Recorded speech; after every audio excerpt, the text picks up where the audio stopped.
ಜೀವತೋ ವಾಕ್ಯಕರಣಾತ್, ಮಗ ಹೇಗಿರಬೇಕು ಅಂತೇಳಿ ಶಾಸ್ತ್ರದಲ್ಲಿ ಹೇಳ್ತಾರೆ.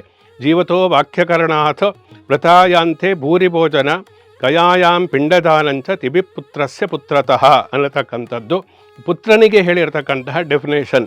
ಅಂದರೆ ಜೀವತೋ ವಾಕ್ಯಗ ಬದುಕಿದ್ದಾಗ ತಂದೆ ತಾಯಿಗಳೇ ವಿಧೇಯರಾಗಿ ನಡೆದುಕೊಂಡು ಅವರಿಗೆ ಎದುರಾಡದೆ ಅವರ ಮಾತನ್ನು ಪರಿಪಾಲಿಸಿ ವೃದ್ಧಾಪ್ಯದಲ್ಲಿ ಅವರ ಶುಶ್ರೂಷೆಯನ್ನು ಮಾಡಿ ಅವರು ಗತಿಸಿದ ನಂತರದಲ್ಲಿ ಈ ಮಹಾಲಯ ಪಕ್ಷ ಶ್ರಾದ್ದ ಅಥವಾ ಪ್ರತಿವಾರ್ಷಿಕ ಶ್ರಾದ್ದ, ಪುಣ್ಯಕ್ಷೇತ್ರಗಳಲ್ಲಿ ಮಾಡತಕ್ಕಂತಹ ತೀರ್ಥಕ್ಷೇತ್ರ, ಈ ವಿಧಿಗಳನ್ನು ಯಾರು ಆಚರಿಸಿಕೊಳ್ತಾನೋ ಅವನಿಗೆ ತಿಬಿಪುತ್ರಸ್ಯ ಪುತ್ರತಾ ಅನ್ನತಕ್ಕಂಥದ್ದು.